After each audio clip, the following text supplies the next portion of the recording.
happy Election Day. Thank you for coming out, and thank you so much to Clerk Lopez for hosting us here today. I'm happy to report that everything is running extremely smoothly. And what's great about being a vote-by-mail state is that every registered eligible voter has received their ballot right in their mailbox.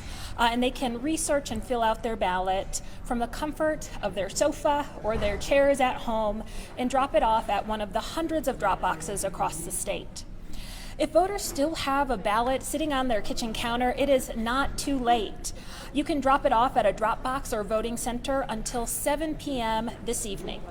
And if you are registered but still want to vote, and even if you are not registered and want to cast a ballot, eligible Coloradans can register and cast a ballot all the way up until 7 p.m. this evening.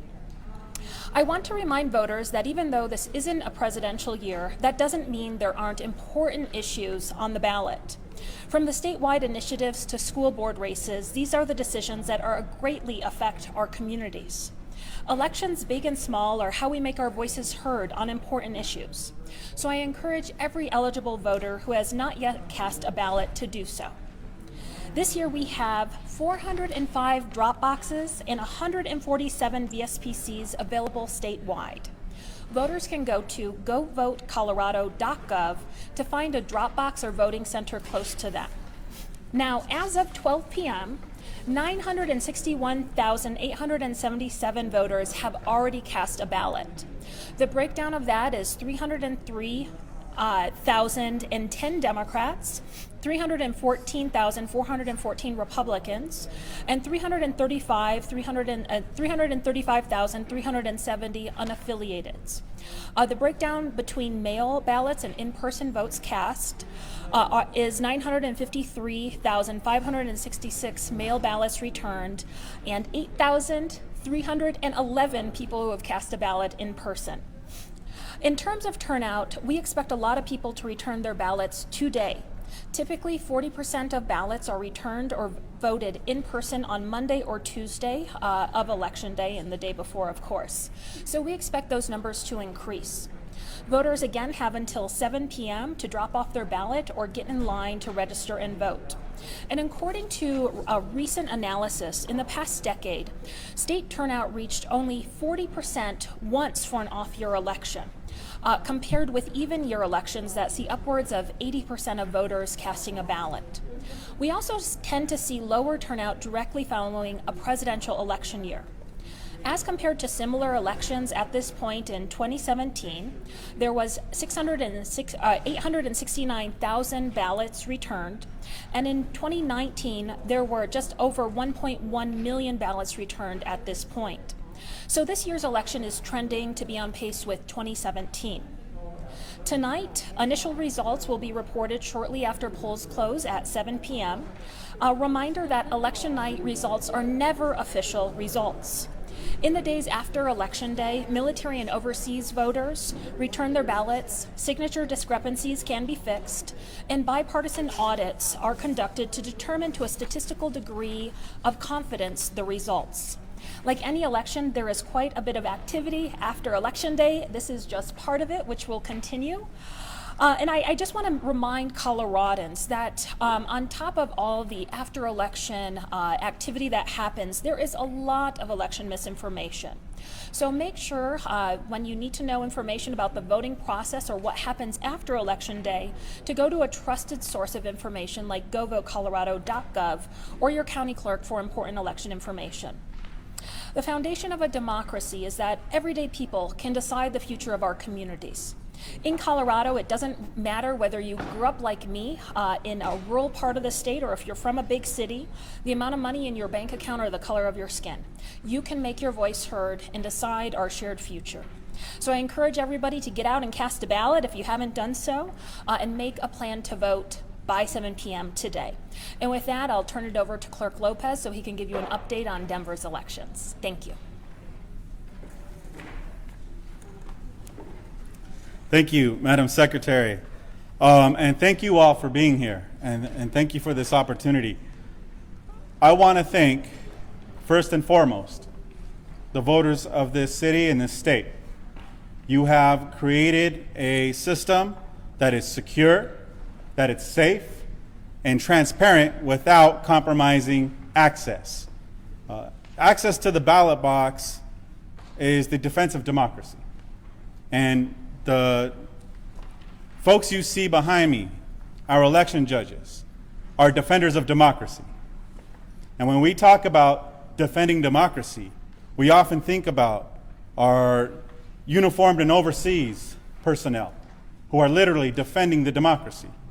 We think about the folks who are in our streets, in our communities, working to make sure that we're honoring civil rights and that we have equity and equality no matter what part of the city or what part of the state you call home. We replicate that with our access to the ballot box. When we say in defense of democracy, this is what we're talking about. Here are your heroes. Here are your real essential workers who, because of their work and because of their dedication, we had a flawless 2020 election, and we will continue to have a flawless, coordinated election today. Now, the other defenders of democracy, we don't have to go overseas. We don't have to duke it out in the streets to fight for our rights. All we have to do is show up and cast that ballot. That is also protecting our democracy. That is also making sure that it's alive and well. And that's what we're asking you to do. Get that ballot that's been sitting on your table, that's been in your purse, that's been hanging out under a bunch of mail. Fill that out. Sign the back of your ballot, and you here in Denver have 41 drop boxes now. Secure drop boxes that you can choose from. You have 11 vote centers if you want to go in person and do it old school. If you want, we have 2 mobile units. One called Hall & Oates and the other one who is yet to be named. I call it Voty McVoteface. They don't like that. They call it voter coach, but it's democracy, right? That's the next election we're going to have is for the name of that mobile unit.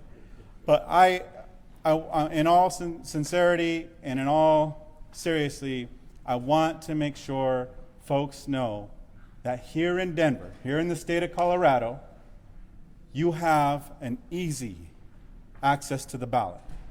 It is secure, it is safe, it is transparent, and most of all, it's accessible. So do your part to defend the democracy. Turn in your ballot. Not 7:01, not 7 in a few seconds, by 7 o'clock. No later than 7, take your ballot, sign, drop it in one of our boxes, take it to one of our vote centers. And if you have any questions, if you have not received your ballot yet, if you dog ate your ballot, if you need an accessible ballot, o si lo necesitas en español, y todavía no has recibido su boleta, por favor, utiliza nuestra línea 311 option 8. 311 opción número 8. Es súper importante que nosotros salimos a votar, así como las personas atrás de mí, nuestros trabajadores de las elecciones, son dedicados y son defensores de la democracia, así como ustedes, todos nosotros. Si nosotros participamos en esta elección, si votamos, también nosotros somos al defensor de la democracia. Así que, por favor, firme su boleta, entrégalo a uno de los buzones. Tenemos 41 alrededor de la ciudad y también tenemos 11 centros de votación, no más tarde que 7 p.m., el plazo final. ¿Ok? Gracias. Thank you. Good job in English and Spanish. Okay, with that, we're happy to take any questions, either to Clerk Lopez or myself.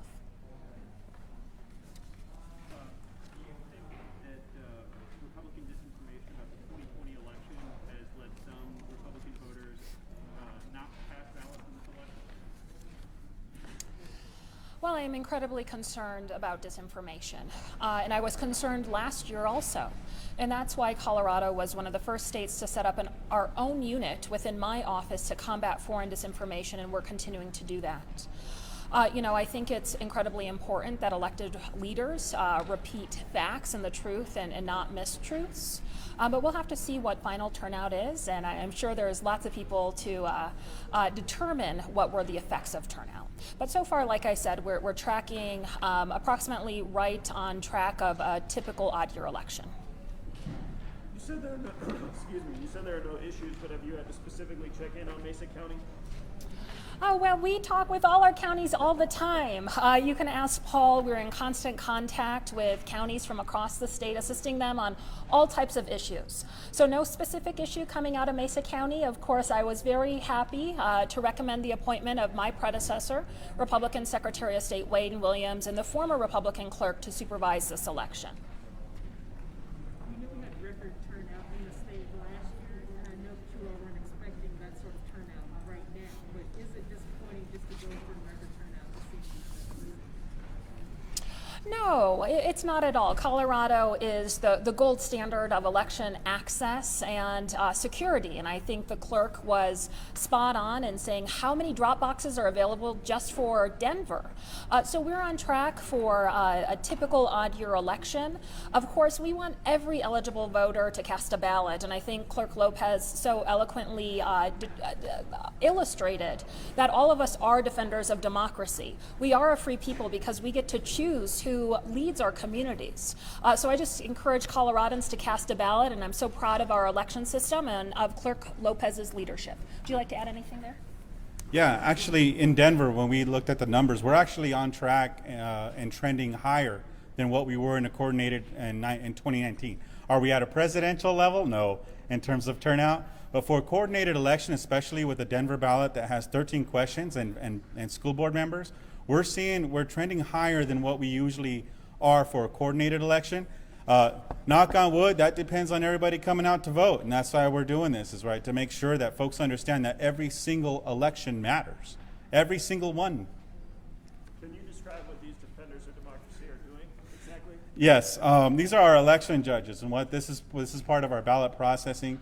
So these are, your ballots come in your envelope folder. When your signature is scanned, your ballot, the actual envelope and the ballot separate to never see each other again. It's really so sad. But instead, those ballots need to be flattened so they can move on into the process. And so what our election judges are doing is doing ballot preparation and flattening those ballots. And it's just part of the process. Normally, this is our central vote center, but we moved our central vote center, as we did in 2020, to the web building. And so we're using this space for additional space ourselves out, use masks. We are still under COVID protocol. That's the CDC recommendation. So we want to make sure that the folks who are putting in their time as election judges and doing their civic duty are also protected as well too. So. En español, hay políticos que no les gusta el voto por correo, Sí. porque piensan que es fraude. En Colorado y en Denver, ¿es seguro el voto por correo? Claro que sí. Go ahead. Secretaria. Pues a ver si puedo responder en español.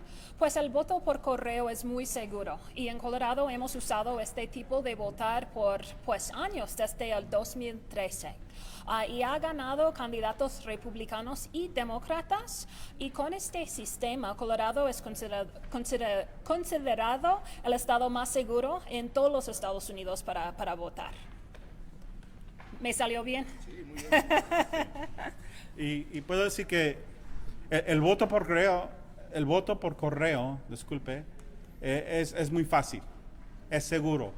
Son boletas de papel, así que no son en un programa, un sistema donde una persona puede decir, pues se acabó, ahí se desaparecieron. No, nosotros tenemos boletas de papel, este es parte de nuestro sistema y esa es una razón que es seguro, y también es que es automático. Uno no debe de pedir su boleta. Le llega cada año. Nomás es importante, si uno es mayor de 18 años para votar hoy, o se cumple o 18 hoy, si no le ha recibido su boleta por correo, márcanos. 311, opción 8, hasta 7 p.m. And for voters who are not in Denver that need information about voting centers or how to register any election information, you can go to govotecolorado.gov.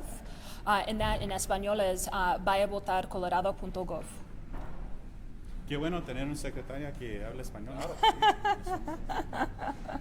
Gracias. Any other questions? Yes. Been more difficult this time around just to get people engaged, and how do you do that? How do you work? I'm glad you asked that question because you normally see the peaks and valleys, and you saw in 2020 where we had very high turnout, and that's because folks were spending money on the waves. I mean, you couldn't get away from hearing from the presidential election, and then you also saw a lot of people who helped us fight that disinformation. You saw organizations and companies and folks say step up and vote, right? You heard it on late night talk shows. I'm not going to say which one because I know they'll be picking favorites amongst you guys, but it's a culture of participation, and it's that culture of participation every single year. And we engage people not just by having folks come to us, but we go to two communities. Every single zip code, we've created an engagement, an outreach program here at Denver Elections in my office, specifically to make sure that no matter where you live in this city, somebody is going to communicate to you, not just through Twitter, not just through Facebook or social media, but in your pulpit at church, in your community organization, on the street at a trick or trunk or treat, right?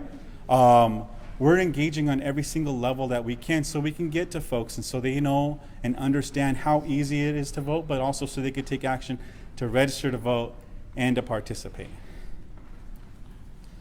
I think Clerk Lopez is exactly right on that. We saw a huge growth of disinformation from our foreign adversaries in 2016. That continued through 2018, 2020, and has now been domesticated in a large extent.